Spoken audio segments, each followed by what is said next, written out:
I welcome you to this week's edition of Inter-University Debate, which is brought to you by Center for Constitutional Governance and Civic Space TV. I'm your moderator for this discussion. My name is Lake Genderfancy. I'm an advocate and a tax consultant. In this week's edition, we are hosting students of Kyambogo University. Kyambogo University students, you're welcome. Thank you very much. Our topic for discussion this week is status of the economy as Uganda celebrates 60 years of independence. So just a few weeks from now, that is next month, on 9th of October, Uganda will be celebrating 60 years of independence, having got its independence in 1962. Now, over the years, Uganda has developed. It has gone through challenges and several other developments have come up in place. So today we sit and evaluate the different perspectives in Uganda, but specifically the economic perspective. This includes several other issues that we are going to unpack today with students of Kyambogo University. We are going to look at issues such as public debt. We're going to look at revenue collection, unemployment rate in Uganda, issues of exports, and several other aspects in there. Now, in June, on 14th of June, that was a few months from now, Uganda passed its national budget. After reading its budget, Uganda plans to fund this budget using domestic collections as well as debt. So that is why we are going to also get into that discussion on issues of debt collection. So before I delve into the discussion with the students of Kyambogo University, let me introduce the panelists for today. I'll start with the gentleman who is seated right next to me. That is Mr. Masawi Ivan. Ivan is pursuing Bachelor's of Mechatronics. Yes. Okay, so Mechatronics and Biomedical Engineering in his 4th year, and he is the former guild aspirant for guild president at Kyambogo University. Ivan, you're welcome. Thank you very much. Next to Ivan is Miss Wassagali Vicky. Vicky is pursuing a Bachelor's of Community Development and Social Justice. She's in her 3rd year, and she is the GRC Faculty of Special Needs and Rehabilitation. Vicky, you're welcome to the Inter-University Debate. Thank you very much. Okay, our 3rd panelist just next to Vicky is Mr. Otahunga Hashim Abdul Majid. I hope I pronounced that well this time. Wangusa. Sure. Okay, so he is also a student of Kyambogo University. He is pursuing a Bachelor of Arts with Education, that is English Language Literature in English. You're welcome to Inter-University Debate. My pleasure. Okay, our 3rd panelist for today is Miss Nanyange Cynthia. She is pursuing a Bachelor's of Social Work and Social Administration, and she's the former General Secretary of Kyambogo Social Workers and Social Administration Association.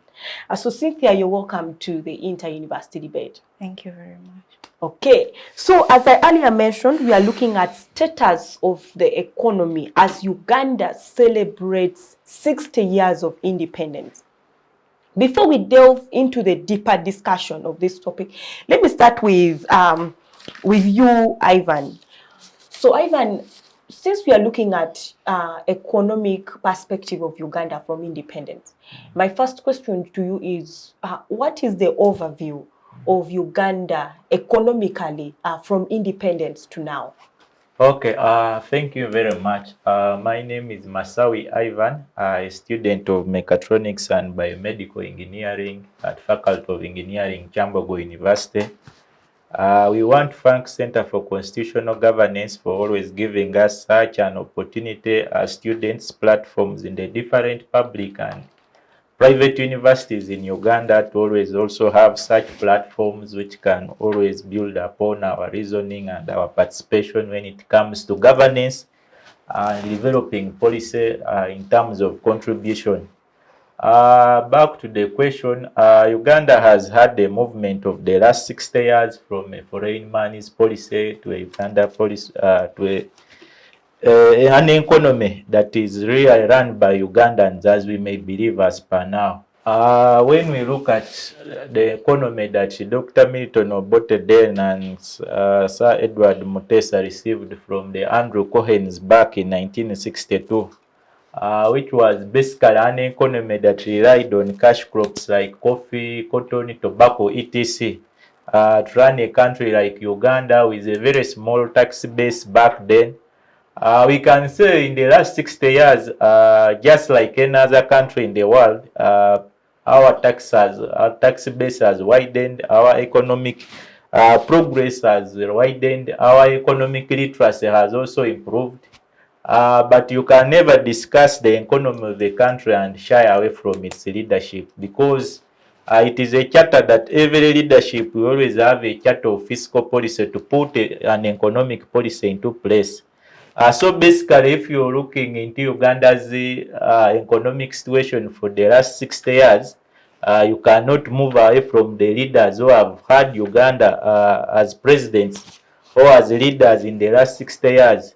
I can say maybe from Obote one government, we could see an economy that was struggling to now get ownership and real independence, to really have that gap within the literacy factor of it, that you needed to now have human resource that can manage an economy. But we can see there were achievements such as cooperatives being boosted back then. Then I think where we got a shortfall was under the Idi Amin government, that still our priorities as a country, we had very much to handle in the hands of still people who needed a lot of economic literacy when it comes to management, because economically is always weighed on how best do you manage. It is not weighed mostly on how much do you earn and how much do you give out, but how much do you manage. So there was a collapse in the 70s that we can attribute to management, that again when Dr. Milton Obote came back into power, that had to push better. But we can again now look in the last 60 years of the NRM, and it stayed in power for 36 years, given that advantage when it comes to having influence over an economy. Given that the economy has grown in terms of figures, but how has it grown in terms of impact on the common man or the citizens of Uganda? That would also be a question of interest. We want to say that there is now the current budget, which is around 48 trillion. That shows there has been a mass development, and a very big compared to 1962, where I think was even not $1 million. To the current amount, it shows there has been a big improvement when it comes to economy, but we relate it to the various factors available, basically the education, basically the exposure, basically the wide tax base. We can see we have moved away from agriculture alone. We can now tax administrators, we can now tax technology, we even now have infrastructure that can bring revenue. But the worst of it, that I think we have gone into much of debt, which also now comes back to debt management, because debt, you will never go away from debt, but how you manage your debt will always give you a better picture of how best you're flowing economy-wise.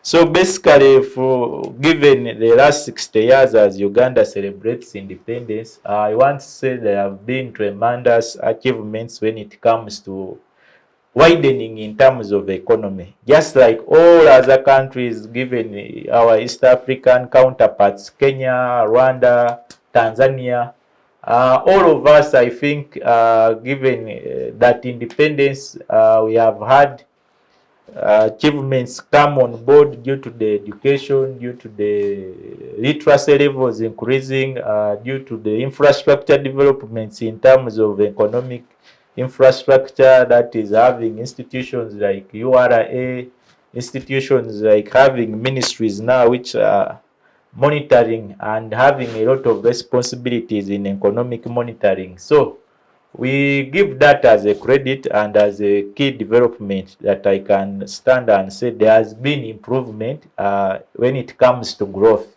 I think our debate should now stimulate more to management, because you can grow but management wise. How is it that the two incorporated, or there is a gap between your management in growth and actual growth? Thank you. Okay, thank you so much, Ivan, for giving us an overview of Uganda's economy from independence in 1962 to now 2022 when we celebrate 60 years of independence. So let me move to Vicky. So Vicky, we are now in 2022. And my question to you is, what is the general overview of the economy as per 2022? Okay, thank you very much. I'm Wassagali Vicky, a student at Kyambogo University, pursuing a bachelor's degree in community development and social justice. Thank you very much for that question. The current status economy in 2022, we shall talk about different sectors in Uganda. But first, I would want to say Uganda is developing at a slower pace, not compared to other countries like Kenya, Tanzania, or other countries in East Africa. We are growing at a lower pace, whereby you discover that our GDP of 106.1, our GDP of 106.1 billion people have been at least in position to gain something according to the economy. But later on, like in 2022, where we discover issues to deal with commodity prices, and this is due to the Ukraine war, Ukraine-Russia war, that has affected the commodity prices, which were already on rise, but now it's too much. You take, for example, things like fuel. You take, for example, things like even foodstuffs for consumption. Soap, sugar, Everything. Yeah. So therefore, our economy is really not promising at the moment. But I think we have a good way to go if our leaders come up and are really positive towards our economy. Like, we have things we can gain from, like agriculture, just like he said. We have these things where we can gain from, but you discover that I think the leadership is unstable or something like that. So our economy at the moment is really not promising. Okay. Thank you, Vicky. Let me move to Hashim. And we are still looking at the general overview of the economy. So I would like you to look at it from within the East African countries. As you know, Uganda is a member of the East African community, an original member by the way, because East African community came in place in 1999. The treaty came into force in 2000, and Uganda was a signatory right from the beginning. Founder. Yes, a founder, like Ivan put it. So it has now grown. It has 7 countries, and we have seen Somalia has shown interest to join. So if Somalia joins, there will now be 8. So my question to you is, economically, what is Uganda standing among the 7 members of the East African community? Well, thank you very much, moderator.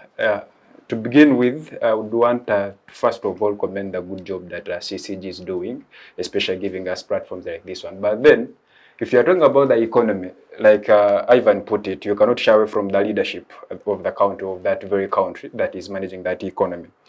Take, for example, in 1990s and 2000s, when the leadership was quite stable. You will still got the statistics and they will tell you by then, Uganda's economy was somehow stable. Till now, where, yes, it is promising, like they are saying, but not one that I could encourage my fellow Kenyan to come and perhaps come in and stay in Uganda with me, because I prefer, or I think the economy of Kenya is better than ours. Of course, the only reason as why I say that it is better than ours, and of course the one of Tanzania, they can boldly say that, yeah, we are in the middle income status, not like our country, where some leaders will come today, they tell you, yes, we're in the middle income status, then a few hours later, they disclaim it. So that still shows you how we are shying away from revealing our real economic status. Though it is above the regional level, but still below the world level. When you look at the public debt that we have, that is over 73.5 trillion, around that figure. That is a huge debt that cannot even be perhaps worked upon or footed within the shortest time possible. That simply means maybe since it is about 60 years of independence that we are celebrating, but don't forget that it is also the same time frame that we were under the colonial rule. We were also under the colonial rule for 60 years. So is it worth celebrating that figure? It wouldn't be worth for only one reason, that I would even be prompted maybe to state that would have prioritized economic reparations and maybe land retribution by the time of independence at the cost of maybe going for civil political rights, which we have failed to manage, and at the time you really feel it that not until we can dilute or break or fix the systems, then the economy shall still not stand the way it is supposed to be standing. Thank you. Okay, thank you, Hashim. Let me move to Cynthia. So, Cynthia, the three other panelists have given us basically an overview, a general overview of the economy, with Ivan giving us an historical perspective, Vicky giving us the current perspective, and Hashim giving us Ugandan standing within the EAC. Now, I would like us to delve deeper into the discussion and pick certain aspects out from the economy. The first aspect I'm picking out is the issue of public debt. I think Hashim hinted on it a bit. So my question to you is, what is the status quo, the current situation of Uganda in terms of public debt? Thank you very much, the moderator, for this opportunity. My name is Nanyange Cynthia, as I was introduced. Back to the question, Uganda's public debt right now, it's not all that it's not all that making someone to feel like it's something that can be bearable. Relating with the digits that I'm having, currently the total debt is at around 73.5 trillion. That is around 20.7 US dollars, as my colleague has said. And then the external debt is around 45.72 trillion.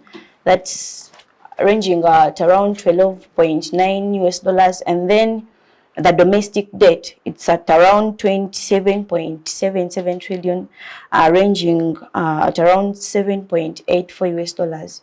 And if at all you try to weigh it, it's not all that appetizing. The fact is that we cannot dodge the debts, but on how the best question that we can give, how can we resolve them? How can we alleviate them? Because we cannot live without these debts. But my point is, how can we go about them, maybe to reduce them? Relating with the digits that I've given, back then it was at least a bit lower than this, but then you can see that it is moving at a higher pace.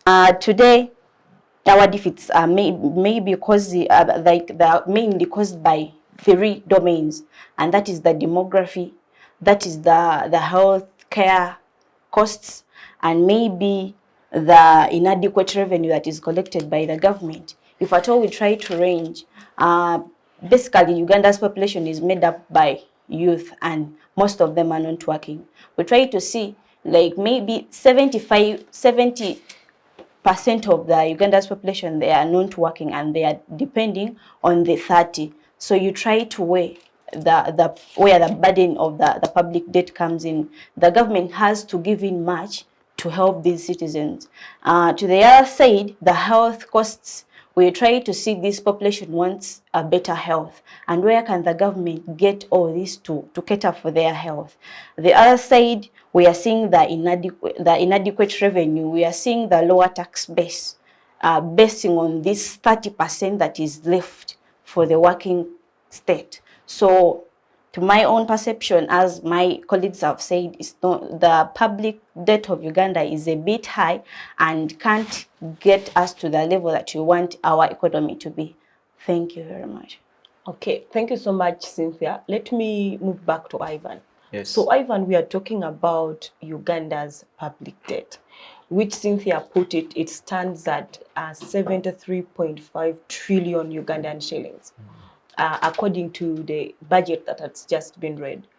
Still, according to the budget that has just been read, that was on 14th of June, and you know it already commenced. We're already working on the new budget starting 1st July. Uganda actually plans to borrow more money to fund its current budget, both internally and externally. My question to you is, what is your perspective when it comes to Ugandan debt, both current and the one that Uganda plans to borrow? Yeah, basically, we can shoot back to 2021, the presidential candidacy race. As Ugandans, there came over 8 presidents with a manifesto, and in each president's manifesto, there was a fiscal policy addressing the issues of debt, the issues of financial management, and the economy. I was lucky to read quite a number of them. I would say that to me as Ivan, I really appreciated the Forum for Democratic Change approach of managing debt and economy. Compared, maybe there was also the National Unity Platform and the NT having also a better impression of it. And then I think Pastor Cabrera also had a very good approach, but which wasn't realistic given Uganda's perspective. Yeah, so as Ugandans, when we went out to exercise our democratic right, part of the rights we gave out as responsibility to the person who assumed the leadership was managing on our behalf what we call the economy.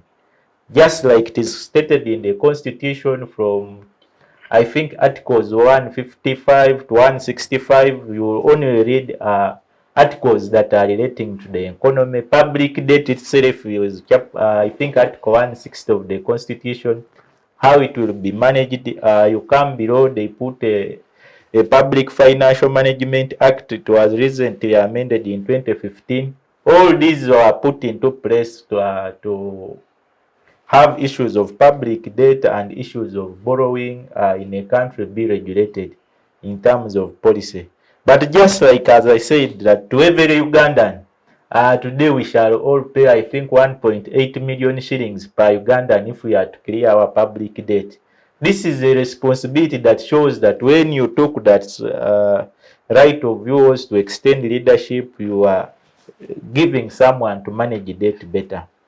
So when you ask me that the government is still planning to borrow and to continue increasing the debt burden in order to meet its priorities, to meet its manifesto, I think this now raises the ordinary Ugandan as a stakeholder, as a owner, and as a citizen, as a person going to pay this debt. What are the reasons for borrowing? That would be a key priority. Basically, why most of us, especially us the young ones, I think we are more stubborn when we are convinced to say that debt is good in Uganda, is the reasons for borrowing. Is the debt productive? How much will we earn from the debt to pay back the debt? We looked at most of Uganda's, even the projects we borrow to implement, ended up in corruption scandals. We have a parish development model in place that is being implemented, but I think around Tuesday this week, the new vision released districts which had received the money and those where money was lost. Almost 40% of the money released for parish development models in every district is almost lost in 70% of the district. So when you ask the priorities for borrowing, it is key. But if we are borrowing to consume, then that is dangerous. Borrowing is good as long as you're doing it for productivity because you're sure you will pay back the debt. When we look at the IMF scale for Uganda's borrowing, is almost, compared to fiscal policy, almost 53. Our level of borrowing is almost the level of what we spend in a financial, as a country, and more. So that shows that we don't prioritize our reasons for borrowing. You can't borrow to say you're going to increase on the recruitment for army. That is not production. Security is not production. Maybe to make robots replace soldiers, but security is not production. You can't borrow to pay salaries. That is not production. But you can get a debt to maybe do agro-commercialization and add value to the sector. Reason you'll tax it more. Reason you'll bring more people to the taxable economy that will facilitate its repayment. You cannot say you're borrowing a Chinese loan to maybe make a road. From the Exim Bank of China. From the Exim with interest rate of almost 1, yet the Europeans will give you less to 1, and you're very comfortable that it will be productive. These are people who want you to continue investing here because they have already established some of these farms and they are only looking for where to implement. So these are people who will keep you into a indebted situation because you're one of these places where they can get their free time and go to operate and do most of their operations in terms of investment and running business. So to me, when my challenge with the continued borrowing, I would now want to say that unlike Amini's government, which was more of literate, people had not access to the. Today we see someone being a PS, is a master's, a doctor, he has studied in the best universities in the world, just to work at the Ministry of Finance. I expected better reasoning when it comes to priorities for borrowing. Not saying that, okay, I think to some extent, given our leadership situation, that we have a government that is very comfortable with power more than the economic stability, that a caucus will bring a policy and if passed, you will be a prisoner to say, I am working on behalf of the government that is in power. Let me implement, and your technical advice or abilities may not be given too much priority.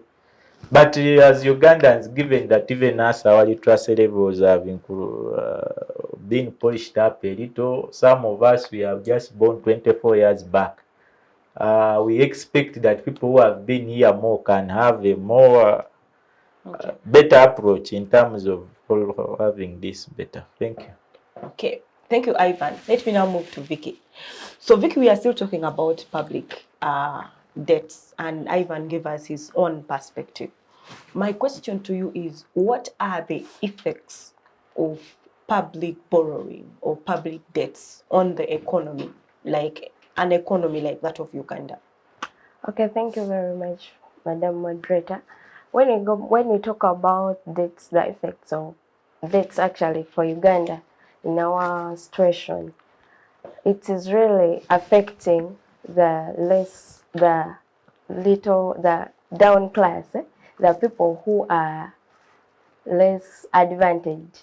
Let's talk of the widows, let's talk of the poor. Actually, let me say poor, because you will all agree with me that there is someone who looks for 1,000 shillings to buy themselves paraffin, but they cannot get it. And then we have this class that can actually get everything. But so these debts affect such people because really when they implement taxes, this person is also paying these taxes, though he or she has not really benefited from the money that was borrowed.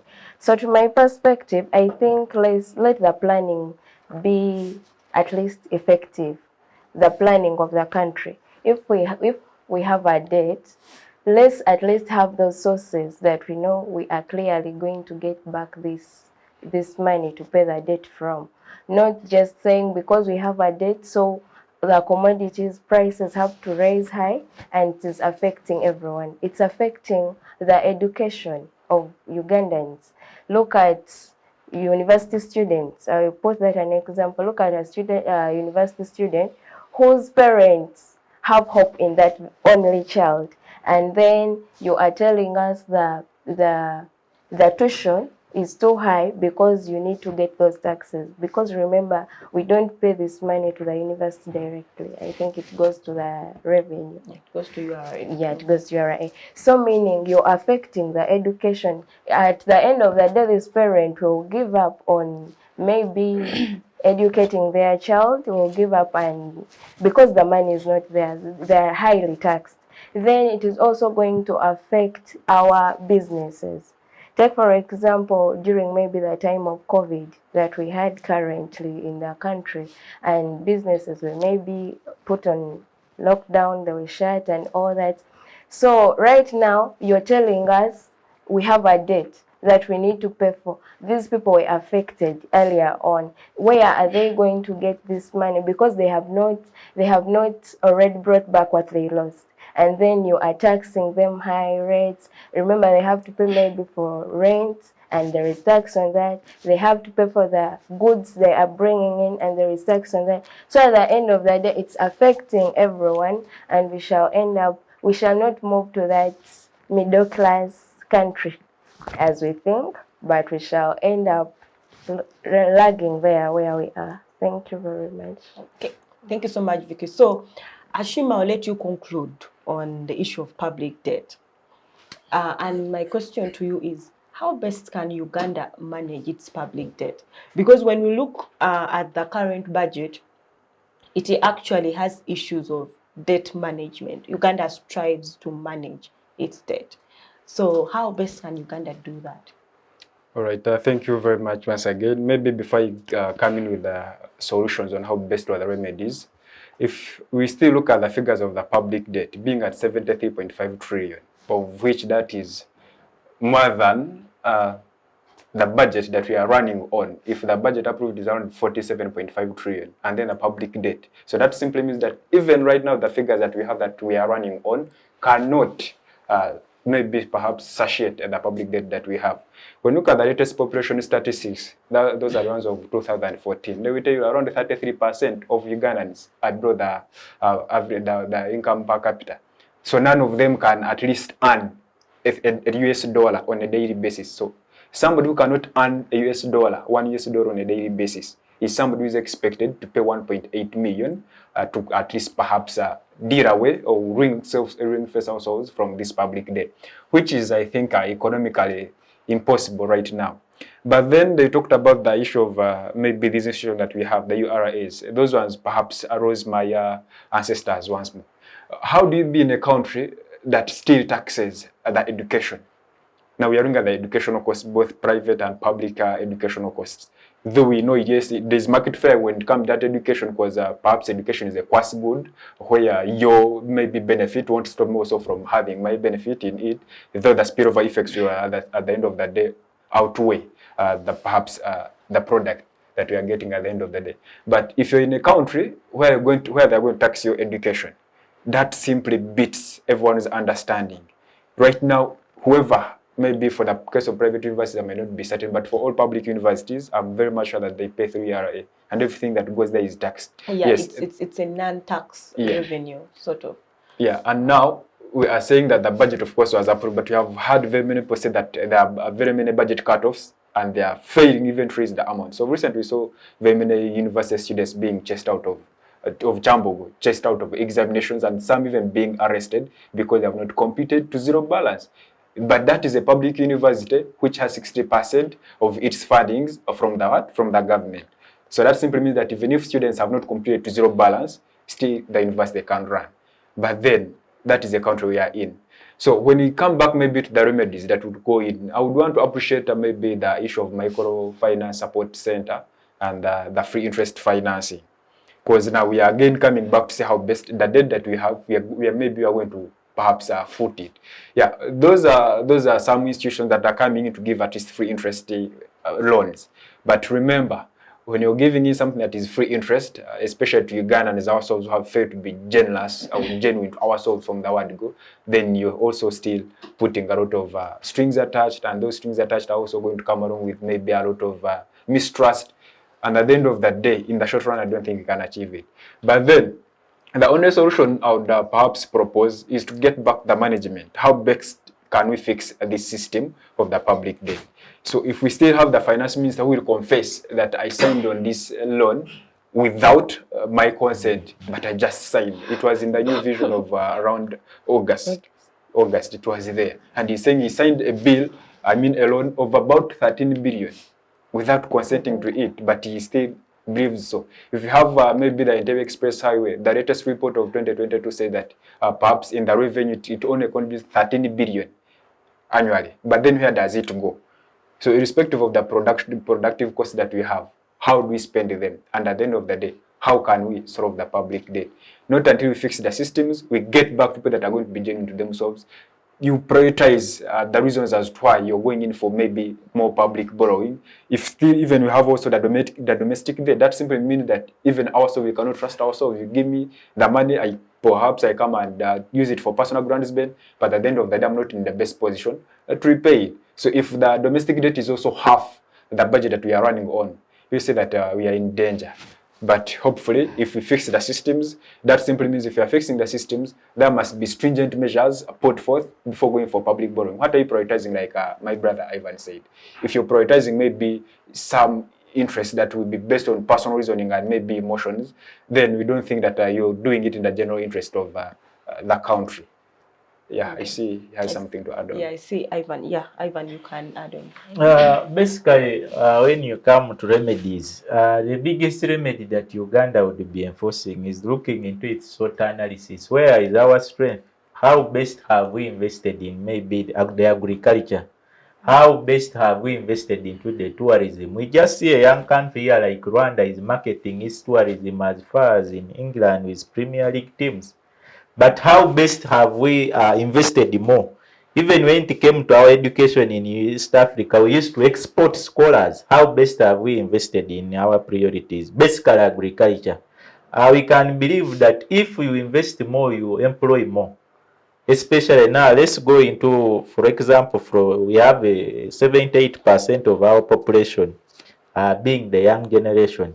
One way of maybe having a quicker remedy, if you had invested more into value addition into the agriculture sector, you would have these scholars who call themselves white collar fellas also be part of this, because it meets the technology, it meets the output that they would want to participate in. And you will tax more as a country, because we want to believe taxes are there in a good faith.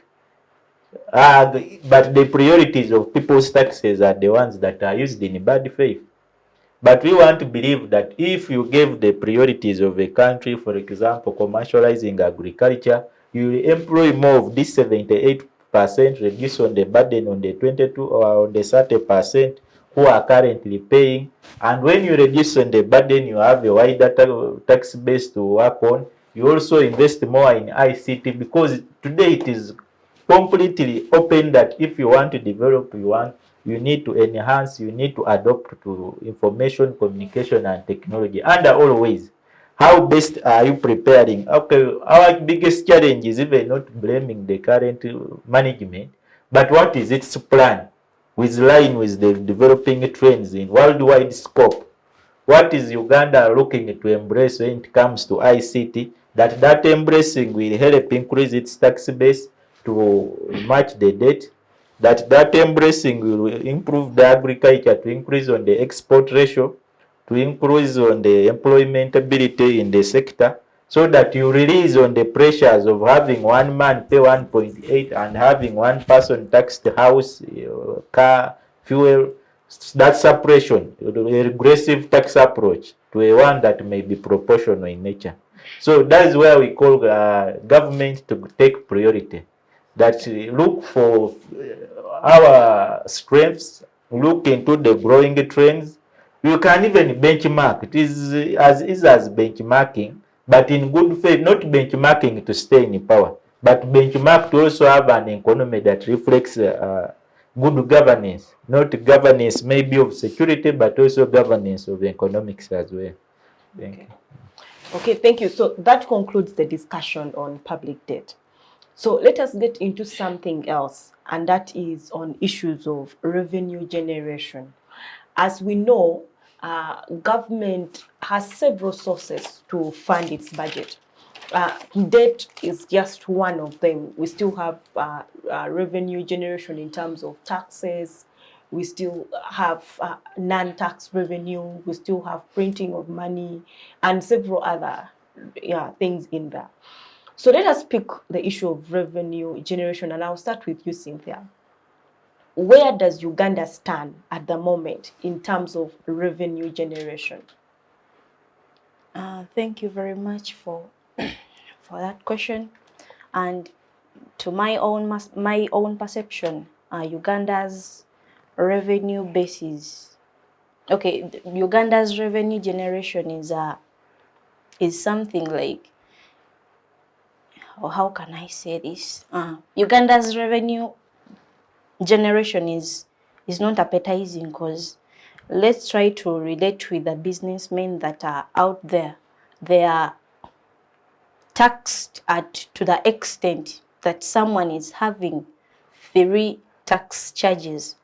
One is for the rent, like maybe that businessman or woman is maybe renting somewhere, and in the perception of taxing as a revenue, like where the government is getting that money, this person is taxed from the point of renting to the point of the trading license and to the things that he's selling. Maybe this person is selling maybe alcohol, and then he or she has to get that trading license still.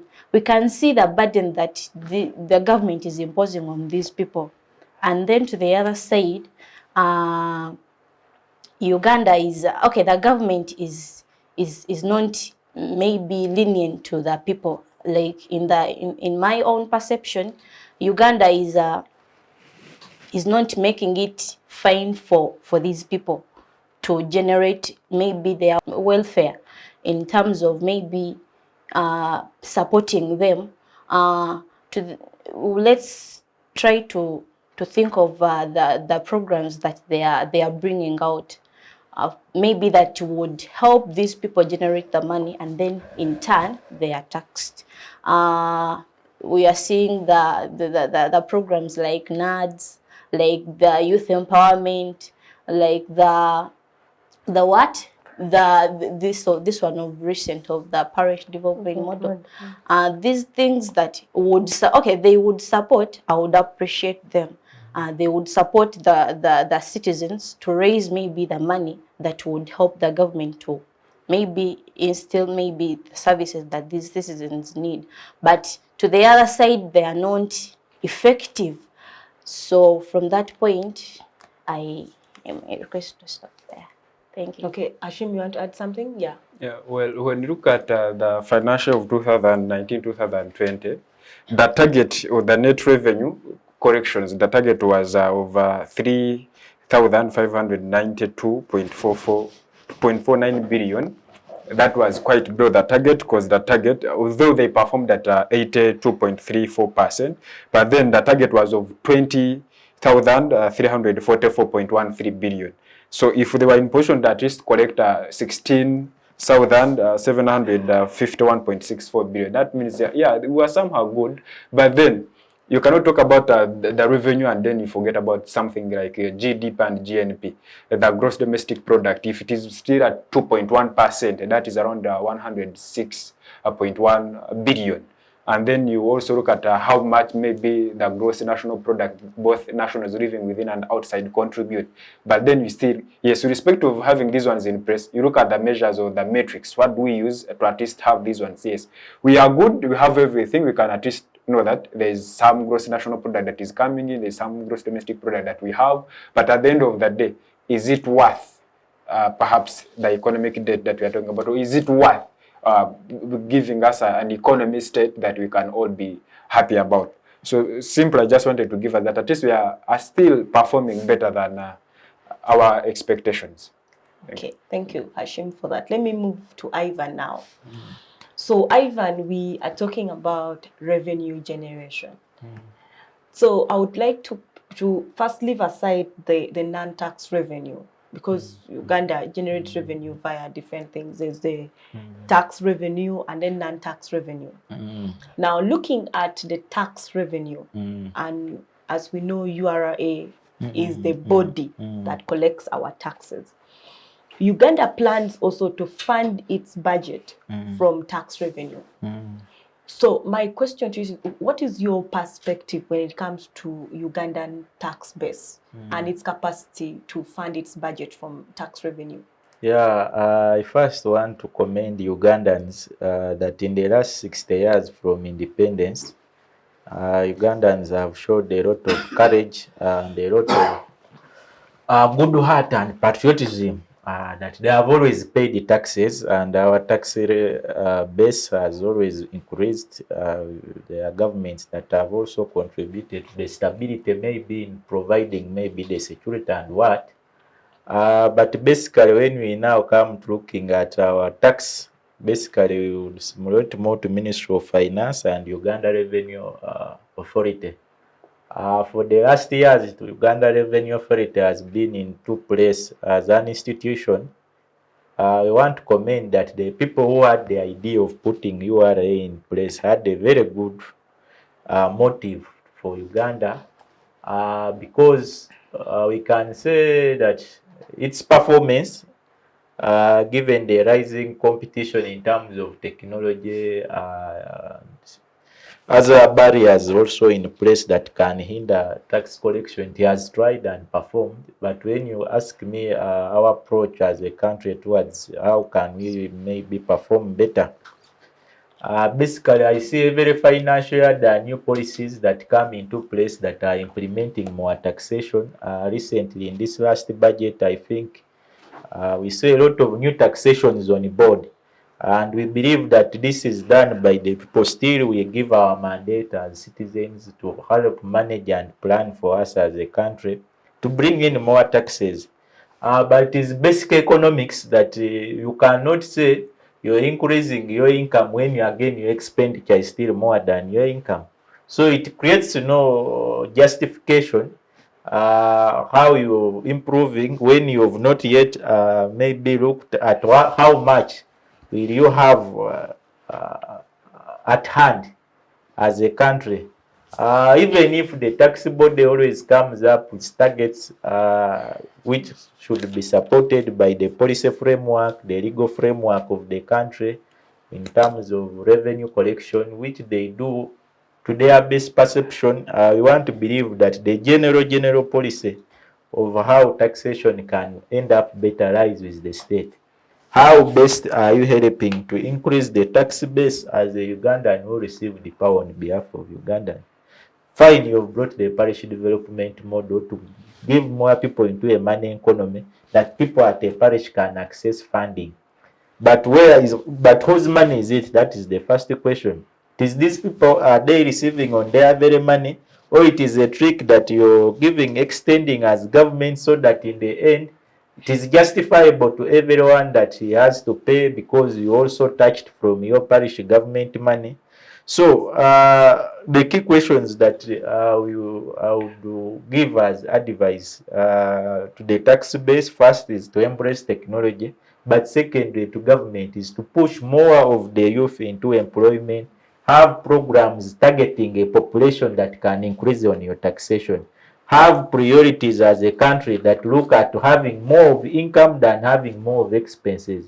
Because you will never shy away from expenses as a government, because it is your sole responsibility to provide.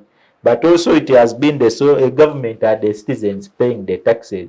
But you as their leader, how are you investing in maybe things that can release burden and separation on a normal taxpayer, like tourism, things like maybe investment has been good, but given the investment rights in Uganda, they don't favor Ugandan investors. Okay. So we want to see a government instill into place measures that increase but suppressing what? A burden on a normal taxpayer when it comes to taxation.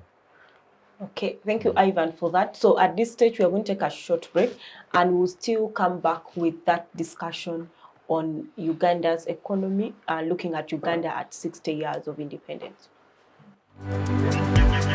Digital rights are those human rights and legal rights that allow individuals to access, use, create and publish digital media or to access and use computers, other electronic devices and telecommunication networks.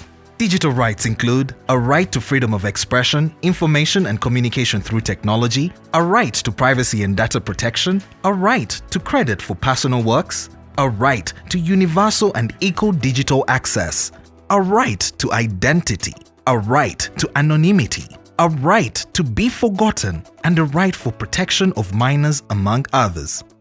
The state's digital rights are frequently violated through various unfair actions, for example, blockage of websites and social networks, theft of credentials, unauthorized use of people's data for personal gain, privacy intrusion, online censorship, arrests and intimidation of online users, internet blockages, and the proliferation of laws and regulations that undermine the potential of technology to drive social, economic, and political development worldwide. It is hence every citizen's responsibility to respect rights of other digital users and to speak out or report to the responsible parties when one's rights are violated.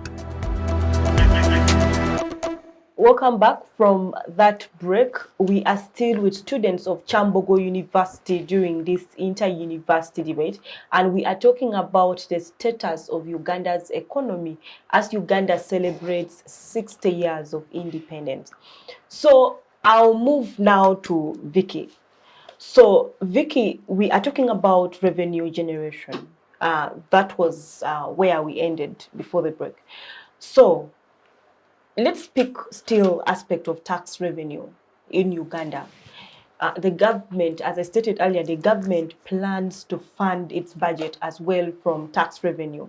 And the figures are right here. We plan to get domestic revenue of around 30,797.3 billion from Ugandans from tax revenue. And out of that tax revenue specifically, we plan to get 23,754.9 billion.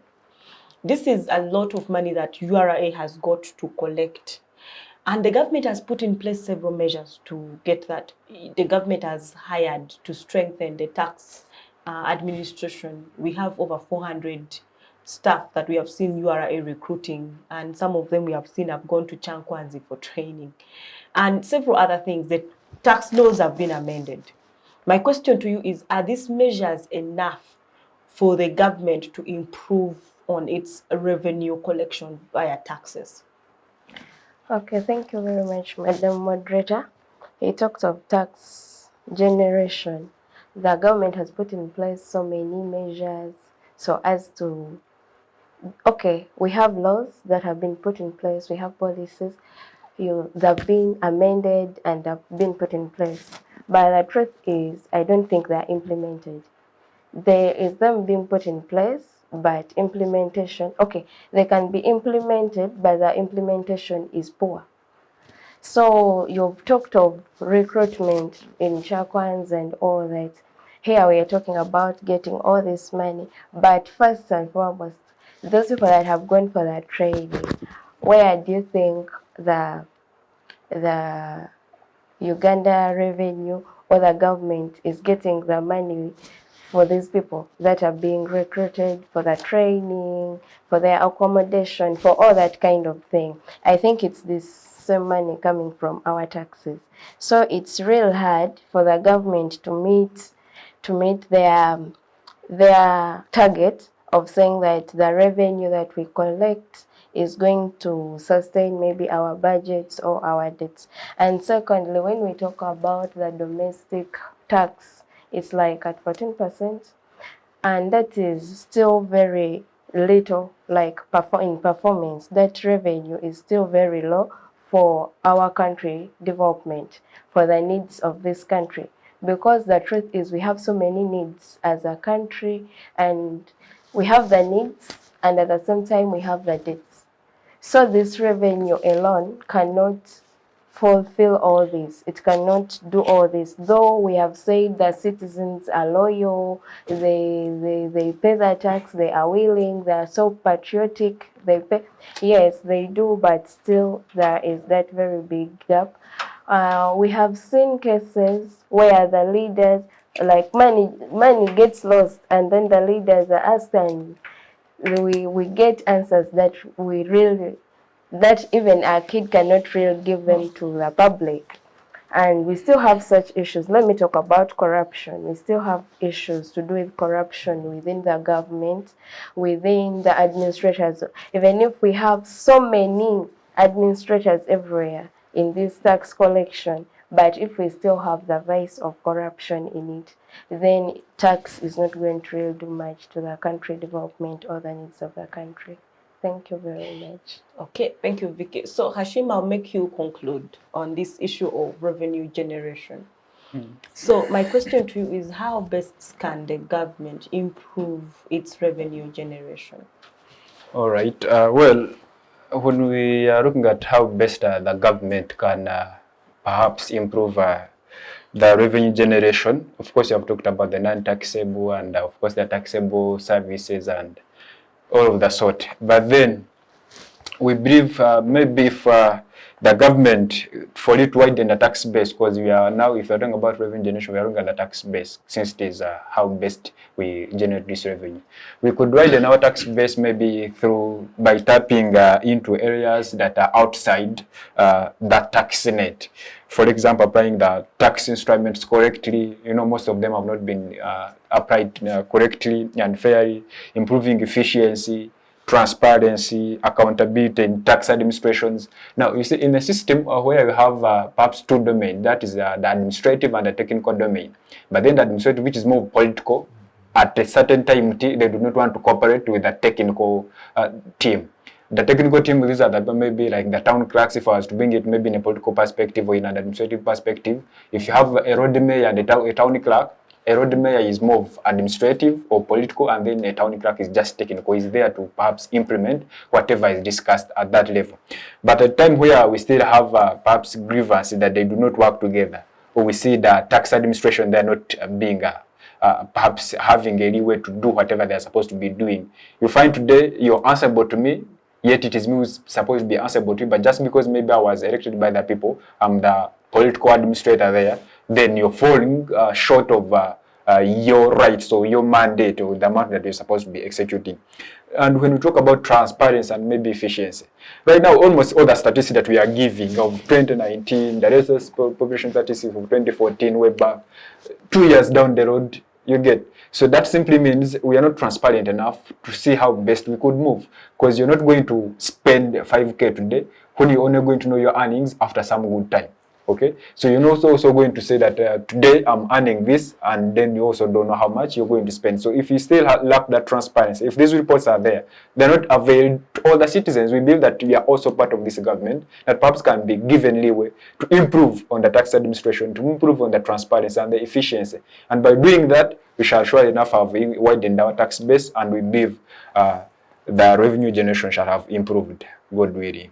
Thank you. Okay, so Ivan, you have something to add? Yeah, basically, even with more investment into Uganda Revenue Authority and collection, even with a lot of programs that government has always put into place and even not audited, like Myoga wasn't audited, we don't know how NATS performed. With the target that I want to believe in good faith was to push more people into a money economy, push people into a tax economy where you can tax and generate more revenue. I want to believe that once you are ever increasing your income, but you don't increase your vices, you don't change into your vices of corruption, your vices of extravagance as a country, it is not that our tax base or our tax collection will look poor compared to our priorities. They look so basically, to me, the advice, especially to policymakers, even given the current budget that we have, you see a lot of things that are not priority given that we are coming from economic recovery of COVID-19. You can't eat chicken when you even can't afford beans, is what I saw in their budget. That you can't say you are from an economic recovery of COVID-19 and you have such a huge budget, because it becomes unpractical given that on paper it will look nice, but in reality, because even when you now increase the tax infrastructure of generation and collection, okay, from collection, because generation will be different, has there been stability of those who are affected by COVID-19 to meet your agenda, to meet your target? How much? That is a key question that government should implement before even pushing URA to the field. That government, you should have an eye, you should have the ears in the field, before even URA comes up with a target as a government, what did you have that you put into place, knowing URA will achieve its targets? So we want to call upon that let's stop maybe doing things on paper to impress that we are doing well. It is why you once mentioned that we considered ourselves middle income. The next day we denied that we aren't there. But good thing with well, economy doesn't lie. People will be seen with a polythene bag in the evening going home. It doesn't lie. Sugar will not be at 5,200 as it is today. Fuel will not be 6,000 to 7,000 as it is today. That because these are basic needs of a human being. An economy may lie when you are tired, you may be doing more of a tax system that is targeting more of high income earners, because that will show you just want to regulate. But now the current situation in Uganda lies a lot about a lot of facts that should be given a priority. Okay. Thank you. Okay, so thank you so much, Ivan, for that addition. So I'm moving back to Cynthia. So Cynthia, let's open a new discussion that is on issues of employment, which is still very instrumental in our economy, since we have, it generates revenue. There is employment income tax. So let's look at issues of employment. We have been singing years in, years out on issues of let us create employment opportunities every year. Looking at 2022, where do we stand in terms of employment? Thank you very much, Madam Moderator. But before answering your question, I would love to maybe first go back. Yeah, please do. Just adding on what my colleagues have said, the government should also maybe try to minimize on its expenditures to maybe make that reasonable tax base that we all deserve. We all see these people are giving themselves huge money, of which it is not accountable to what production would it give to the people. Expenditure. So I would maybe request those people that are responsible for that, maybe to try to minimize on how to expend the money of the citizens towards the tax base. Okay. Getting back to the question, currently the employment status is not all that good, because most of people are totally unemployed. Trying to give out the digits, the employment state of Uganda from 2009 to 2012. In 2009 it was 88.3, and then when we try to weigh with 2012, it is 47.8. So we try to, that is in terms of percent. yes, the people that are employed in the percentage rate. So we try to say it is a very big number that is not employed, and then we have to get that living that we all deserve. At the other side, we are seeing the unemployment rate of Uganda currently, that is 2021 up to date. It is 2.94%. Most of the people are unemployed totally. Like they cannot really make their lives to their best. So my point here, I would maybe try to polish on how the government might increase on the employment rates for the citizens.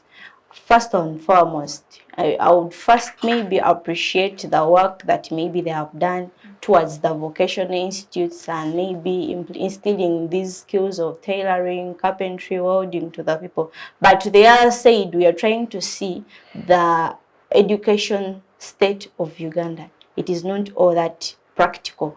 Most of the youth are going to school, that it's fact, but when they get out there, they are not getting anything maybe to put to their stomach. Was it 2019? Or okay, 2019 there is a a graduate at Kyambogo that committed suicide, just that he didn't get what to do out of what he studied, and he could not maybe stand to earn a living when he's not employed. For all that year, he had graduated in 2019 and up to 2020 had not gotten a job, and that it was stressing him to the extent that he can even commit suicide. So we have to present such issues on how maybe we can instill these youth that besides maybe you've gone to school and you've gotten a degree, but besides that, you can do this better, and that can maybe give you what you want. To the other side, I would maybe polish on, give my view on how on how maybe we can reduce on maybe the youth that are maybe committing maybe crimes just because that they are unemployed. Currently, if we can see many youth are unemployed, and if every youth wants that life that anyone would wish, living in a very, very good life. And how can he or she get to it, yet he's not getting maybe a source of income? That's maybe resulting to maybe crimes that wouldn't have been there. Okay. So thank you for listening. That's my point. Okay, thank you, Cynthia. So Ivan, we are talking about employment issues in Uganda, and the status quo that has been presented by Cynthia looks very worrying. So what measures have the government put in place to create employment for people in Uganda, especially for the youth? Well, thank you very much, Madam Moderator. In any serious economy, government is the #1 employer of citizens, given that as a government you set an environment for employing, you have public service, you have responsibilities to fulfill to the citizens, so that gives you priority to be the #1 employer. It is why basically most of us who go to school, our dreams used to be government jobs until of late some of these priorities changed. But what are the reasons for some of these priorities changing? It comes back to, as a government, what is your plan? Always that you have always a P1 that has, if you go to in a country at your neighbor statistics, they will give you as people are enrolling around 4 million people in P1. They reach P7, they're around 2 million. They reach Form 4, they're around 1 million. They reach Senior 6, they're around 400,000. So you look first, is the education system producing people that can be employed? Is the system you have in place, is it a system that pushes people to work? It should not be necessarily employment. It should be a system that pushes people to work. When you look at the Asians, most of them, like Chinese, they have one of the biggest populations in the world. But what are they doing to counteract the issue of employment? They are pushing their citizens to work through programs that they put into a system, into a line, that are not by accident, that I'll wake up, I say we have a yoga. Because there is an election, I want to get border men. Then the next year, because I now want to look civic, elections are done time for looking so intellectual, you say I'm bringing parish development model. Then towards another election, you have to declare into the local men so that they feel your local, you will say maybe I'm bringing something. We bring up programs with a target which is personal. We bring them to encounter our pressures. That is always wrong. I want to believe that is where where our government has diverted. That now today most of us, young generation, we have become labor exports to the Middle East, which is not something bad, but how best as government are we regulating? How are we following up to ensure that even in our labor export, there are benefits? Do you end taxing a labor farm, or you follow up to see that this person will come back and invest in Uganda? If he has a real job, you tax on that real job, you tax on the land you buy, you tax on the car. Or we do it for formality, that we have people going to fly Emirates, reach Dubai, whether they are dead or alive, us, we benefited our taxes on this individual, whether he has gone or not. So that all comes back to governance is key towards addressing employment. I want to say the NRM approach of saying maybe inviting more investors, basically foreigners in Namave, people to increase employment is a good approach. That maybe we can say statistically many of these investors have employed still around Seta. You find a lot of youth moving every morning, evening to Namave. What? It is a good approach. But now, does it give you a scale to say that you're doing well in terms of employment? What if when they go away, who is going to employ them?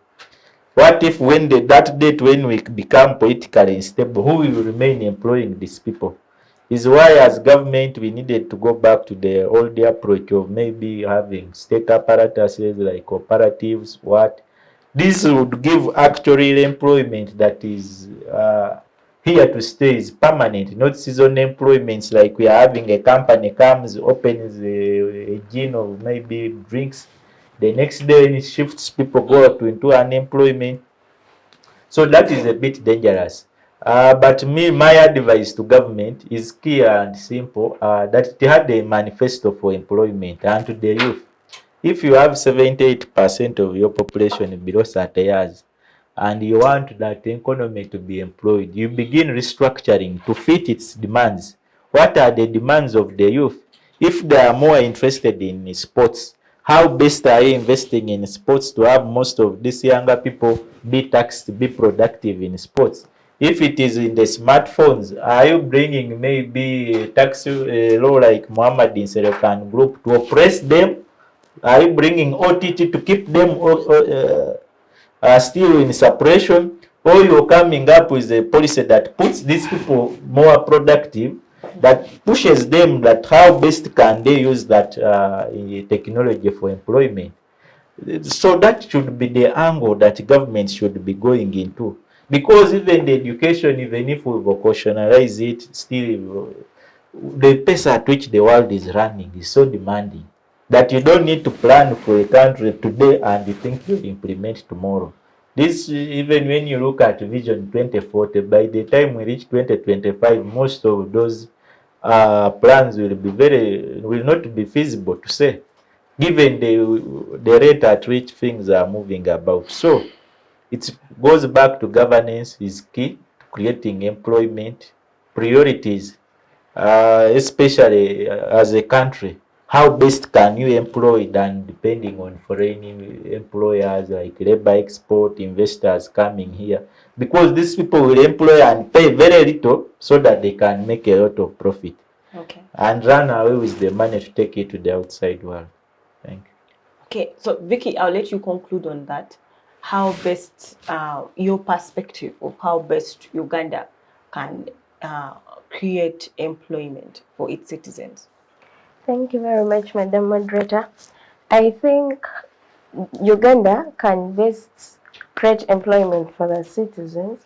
Let's take the projects that has put in place. We shall look at these PDM, YLP, UEP projects that are maybe at district level. Instead of bringing up such projects now, like PDM, you're saying you're giving 17 million to the parish, each parish. Why don't we create something like maybe business thing?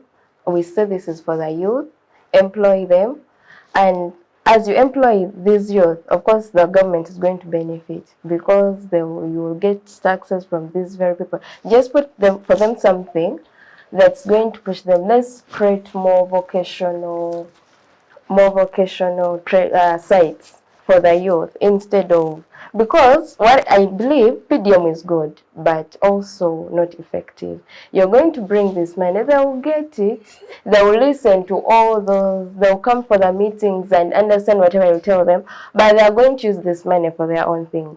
We have scenarios where some, like especially for the YLP, I happen to be in my intern, when we're going, you got to look for such a person who has not maybe, who has defaulted, and they tell you when he got the money, this person married a second wife.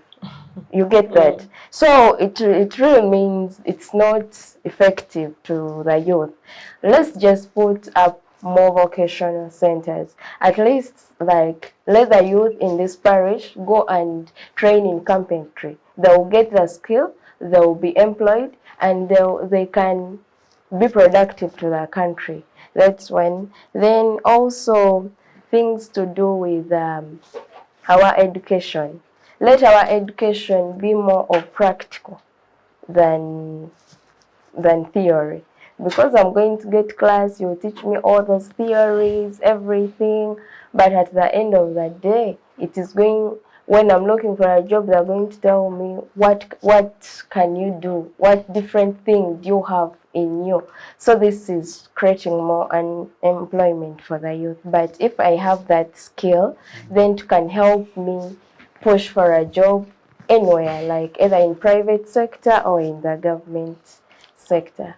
Okay, Thank you very much. Okay, I see Hashim wants to add something on that, and then we conclude our discussion. Yeah, well, whilst I want to add something, I don't want to dismiss the NLM approach that my brother Ivan presents, but I don't want to disagree with him. Yes, however much it is good, like he comments, but then you again look back at the profit repatriation. Yes, if these youth are going there, where are they placed? Are they placed in maybe moderate income generating sites, so they're just placed in the backward where they're only going to receive peanuts at the end of the day, that they cannot even sustain themselves perhaps with a shoe or a pair of clothes for a day, for a week? That would also be a big question if still they go there, but then the profit repatriation is not only more than 3/4 of what they get or what the investment brings. That simply means the consumption still is more beneficial to them than to us. Yes, we do however much they contribute to us, but then I think then policy regarding such investment, they would be regulated to at least also put us maybe like at a 30%, not like at a 5% where we are. A 30% would do good and 70% would be good for them. When you look at like at the decentralization policy of industries, this one is talking about maybe these ones of what I would want to brand it that way. That instead of giving these 70 million, a parish that has more than 500 people, that has more than, some even have more than 1,000 people, not even 1,000 is a limited population. Why not perhaps establish an industry there? And you know that at least you're employing about 200 people. And then this industry is progressing and of course it is self-sustaining from today onwards, rather than us sitting there in a clique and try to educate us whilst our aims, goals, and objectives are totally different from what we are going to do the money with. Then maybe another solution I would add in is of changing in industrial technique. We'd look at production, in the production techniques, how best do we make sure that production techniques fit the needs and means of the country? If you could look at that, and then of course in that way we would be encouraging labor intensive technique, putting it in place instead of capital intensive technique. Look at how best can we, yes, the technology is doing us good, but is technology suppressing the other needs? That's why we are saying we need fairness, okay? Not you borrowing a loan that is going to suppress the other people. We should borrow a loan that is going to be productive in paying it back. And then if you could also look at policy regarding seasonal unemployment, we would also work on that, is maybe like having agriculture, multi-cropping, like cottage industries being encouraged. Those would do us good. And of course, maybe to end with more assistance to self-employed industries or to self-employed people. We should maybe give in more assistance, and then these people are going to be encouraged even to be more creative and innovative than ever they could be. Thank you. Thank you so much, Hashim, for the addition. For today, we have come to the end of our discussion on the status of Uganda's economy as Uganda celebrates 60 years of independence next month. So I'm going to give each of you a chance to give your concluding remarks in a minute each. I'll start with Cynthia. As I conclude, what I would say about the maybe to improve on the status of Uganda's economy, we have to think about how we can manage all of the burden of the tax. How best can we manage that? Because we can't go away with it. It has to be part of us. But how best can we resolve that? And to the other side, how can we create the best environment for maybe the citizens to work and maybe earn a living in a favorable way. And then to the other side, how best can maybe the state can improve on the tax, regardless not oppressing the citizens and maybe not wanting, okay, regardless not oppressing the citizens, and the other side maybe maintaining the pace that they want to move on. So that's my major point. Thank you very much for listening. Okay, thank you. Ivan? Thank you very much for hosting us. Basically, maybe my last remark will be on employmentability. Government should learn to prioritize the education system in line with the country's priorities. And that is per se put into infrastructure in place that will swallow or absorb your graduates. Have an education system that retools the graduates, especially with the soft skill world now that we need. We need to be very realistic in the approach we take in the investment of education to have people that can independently or can self-sustain themselves using the skills and education they would have acquired. Besides that, I want to thank a lot as Ugandans look towards celebrating 60 years of independence. To us who have dreams of being here when it celebrates 100 years, we really pray that most of the things we have discussed per se, we see them put into implementation and action.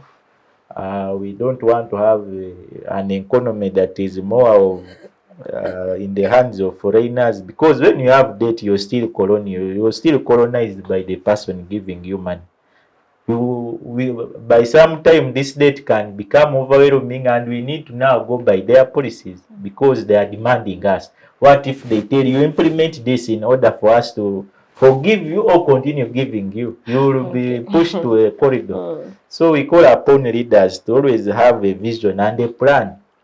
Let's not be because we want to stay into power, bring up a program to counteract a situation, a program to program. Even us who are just in 20s, we can't remember how many programs we have seen. Let's have a program that is fruitful, a program that is in a plan, a program that you can audit and know the performance, but not before even an audit is conducted, we have shifted. So that's the country we call upon, that where everything is put into audit and accountability and the fruits are justifiable. Thank you very much. Okay, thank you, Ivan. Let me move to Vicky. Okay, thank you very much for hosting us, Madam Moderator. My conclusion is about planning. I think the government should have a proper plan for everything that they do, because even in daily life, when you have a plan for your day, you find that everything is moving on smoothly. But not just like my brother Ivan said, you cannot just wake up and tell us now there is PDM, so next year we are having this. There is how it does not correlate. There is how Like it next does year not. they might move to village development model. Something like that. So at least let's have a plan and focus such that, because once we have a plan, we shall be more productive in the country, we shall maybe get more taxes, and we can reach our dreams as a country. And maybe also thank the leaders for what they have done right, and also advise them to check with their policies and at least implement everything. Thank you very much. Okay, thank you. Yes, Hashim. Well, government should do this. Who is this government? That would be a question, perhaps to all the viewers and us, the panelists. I also want to believe that we are part of the government, and therefore we have a lot to play. Are we being genuine and generous to whatever we are doing? We have talked about something like unemployment, or maybe the public debt. But when we look at the unemployment status, do we also believe that it is increasing the dependency syndrome? So if the dependency syndrome is increasing, that means at a certain time we shall surmount a pressure that will be maybe putting us into a corridor, into a leeway of compromising our decisions, maybe our integrity, our policies, and so what have you. Well, I would want to conclude with, yes, in this economic hypothetical dispensation that whereas we are talking about fixing of the system, regarding maybe the policymakers.